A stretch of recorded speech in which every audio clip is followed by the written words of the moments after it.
Mark Wahlberg thought this was just another routine stop on his promo tour. He adjusted his tie backstage, practiced that easy, confident smile, and prepared to walk out to a warm welcome on The View. The lights, the audience, the applause, it was all familiar. But what Mark didn't see coming was that this appearance would unravel into the most explosive and damaging moment of his career, and Joy Behar's.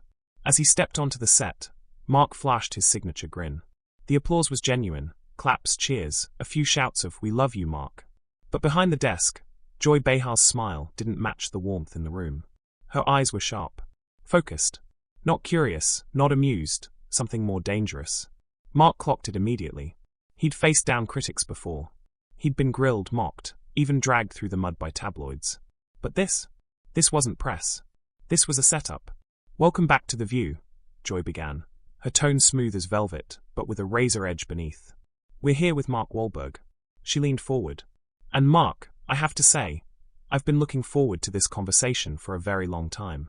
Mark settled into the chair, flashing that confident smirk. "Thanks for having me, Joy. Always good to be here with you ladies." "Oh, is it though?" Her smile sharpened.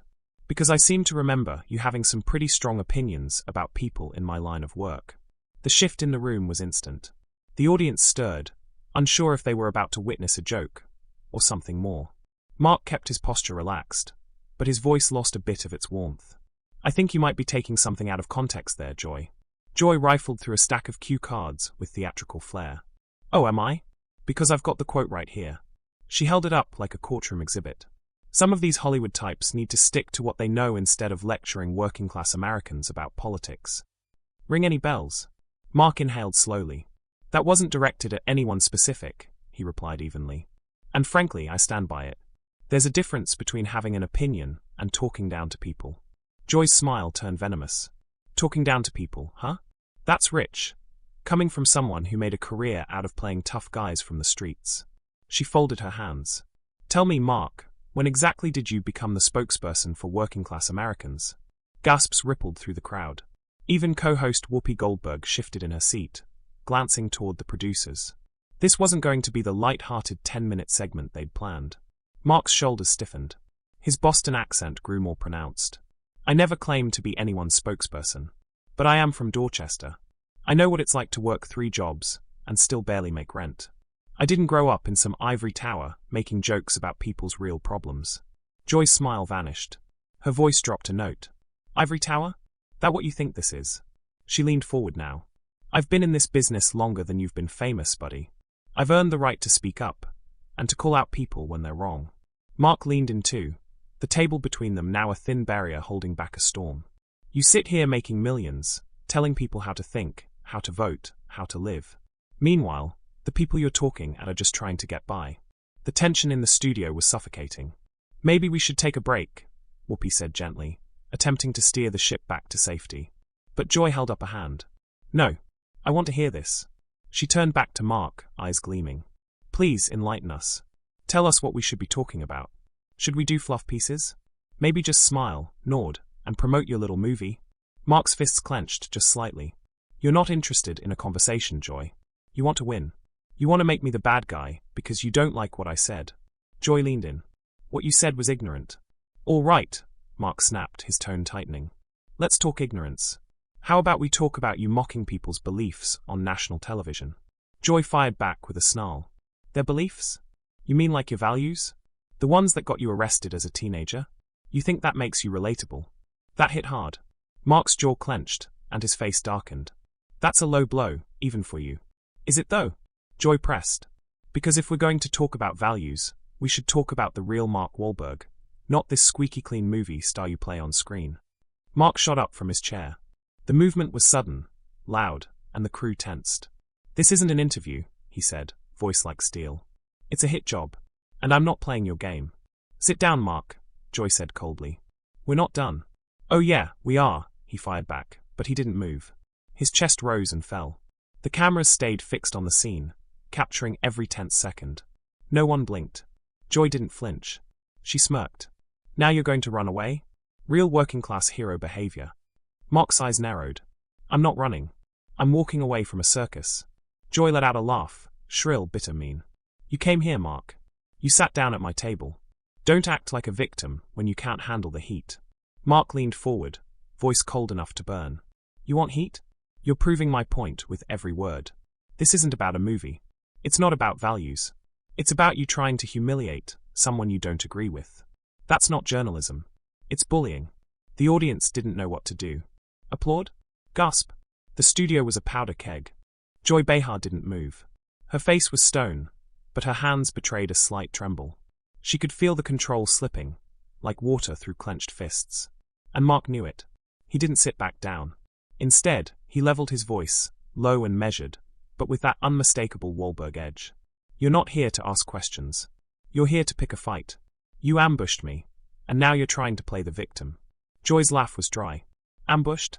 Mark, you've had your say on every outlet known to man. I'm just doing what any good host would. Holding you accountable. Mark raised an eyebrow. Is that what you call this? Accountability? You're digging into my past, twisting my words, throwing dirt. That's not accountability. That's character assassination. Joy stood now, hands on the table, voice rising. Oh please. Don't act like you're some misunderstood saint. You built your image on being a tough guy. Don't get soft now, that someone's finally talking back. Mark smirked. There's a difference between tough and cruel, Joy. And what you're doing? That's cruelty dressed up as journalism. The audience was frozen, suspended in the moment like an audience watching a high-wire act with no safety net. Whoopi Goldberg shifted again in her seat, her discomfort palpable. She glanced toward the stage manager, mouthing silently. Do we cut to break? But no one dared move. The confrontation had taken on a life of its own. You want to talk about cruelty? Joy said, her voice tightening. Let's talk about that Vietnamese man you assaulted. Let's talk about hate crimes. You want to act like you're some working-class hero, but the truth is you were a thug. The room went still. Mark's expression changed. Not anger, not embarrassment, just pure, icy resolve. I've paid for that part of my life. I've apologized, legally and publicly. I've worked for years to be better.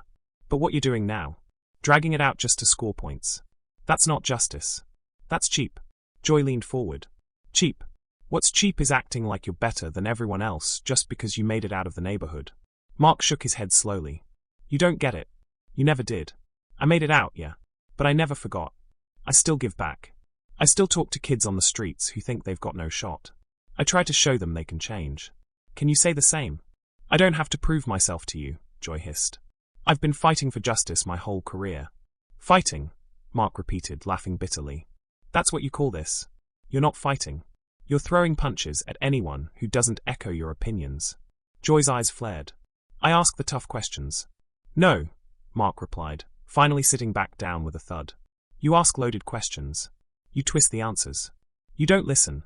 You wait for your next attack. A hush fell again over the studio. Viewers at home were likely leaning forward in their seats, hands covering mouths, waiting to see who would blink first. Joy didn't. Mark Wahlberg, she said slowly. You come on here to promote your film, and instead of answering for your public comments, you spin this into a pity party. Pity party? Mark barked out a short, humorless laugh. You know what's pathetic? A millionaire TV host pretending to be the moral compass of America. Joy's voice went cold. Get out. Mark blinked. Excuse me? I said get out. You don't get to come on my show and insult me. Mark stood again, calm this time. The fury in his voice was gone, replaced by clarity. You invited me here under false pretenses. You wanted a scene. You got one. Security, Joy called, waving at the wings of the studio. 3 guards approached, unsure of how to handle the situation. Mark wasn't yelling. He wasn't making threats. He was just done. He raised his hands. Don't worry. I'm leaving. Not because you kicked me off, but because I won't be part of this spectacle any longer. He turned to the cameras. Let this be a lesson. When you walk into a place where truth isn't welcome, don't be surprised when you're shown the door. The audience watched in stunned silence as Mark started walking off set. But just before exiting, he turned back one last time. You had a chance today, Joy. A real chance to bridge gaps. But you chose performance over progress. You chose personal attacks over dialogue. You chose to be the villain. Joy said nothing. Her face was tight, rigid. Her lips pressed into a line. Whoopi finally found her voice again. We'll be right back after this break. But everyone watching knew there was no coming back. The cameras cut to commercial, but no one moved. Not the crew, not the hosts, not the audience. The tension hung in the air like fog after a storm, thick, heavy, impossible to ignore. Behind the scenes, chaos had erupted. Producers barked into headsets, PR reps huddled behind the curtains, and Joy Behar sat motionless in her chair, hands clenched into tight fists on the table. Whoopi turned toward her, eyes wide. "Joy, what the hell just happened?" Joy didn't answer. Mark Wahlberg had exited the set, but his presence still lingered like smoke from a fire. He hadn't shouted. He hadn't stormed out in fury. Instead, he'd delivered a surgical strike, exposing the ugly underbelly of daytime discourse, and walking away with his dignity intact. Backstage, Mark's team gathered around him. One assistant whispered, "You want to get ahead of this? We could put out a statement." "No," Mark said, buttoning his coat. "Let the footage speak for itself." And it would. Within hours, social media would ignite.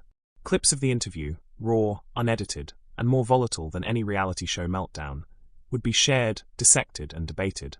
But even before the internet got hold of it, everyone in that studio knew they had witnessed something historic. Back on stage, Whoopi tried to steer the sinking ship.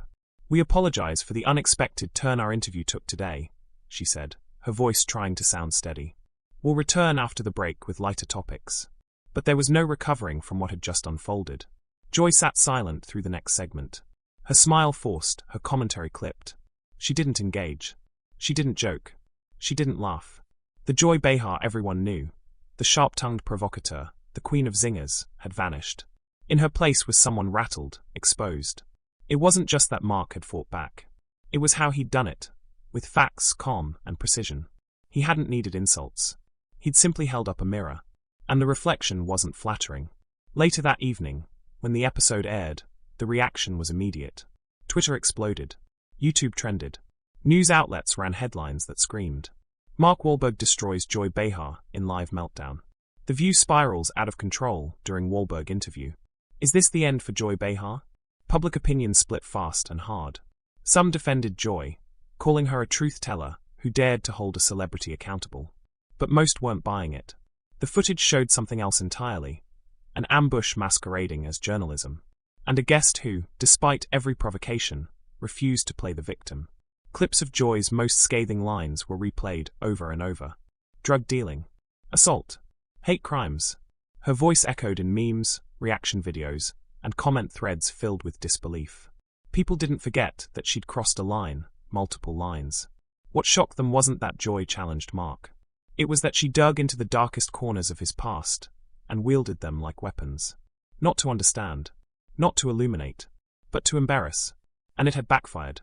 Within 24 hours, petitions began to circulate demanding Joy Behar's resignation. Her defenders tried to spin it. She was just doing her job. But the narrative had already shifted. She hadn't conducted an interview. She'd staged an ambush. And Mark Wahlberg? He was being hailed as a class act. A man who faced down a firing squad with poise and left the battlefield without a scratch. He released a short statement that evening. "I came to The View to discuss my work, but the interview took a very different turn. I believe in open conversations, even when they're difficult, but I also believe in respect. I won't engage in personal attacks or rehearse old wounds for ratings. Thank you to everyone who watched with open minds." It was brief. It was dignified. And it was devastating for Joy. Producers at The View scrambled. Damage control meetings ran late into the night. ABC executives held emergency calls. The segment had brought record-breaking views, but also unprecedented backlash. Internally, questions swirled. Should they air the full version again? Should Joy apologize? Should she step down? But Joy wasn't ready to apologize. Not yet. She gave a half-hearted statement the next morning on the show, eyes downcast.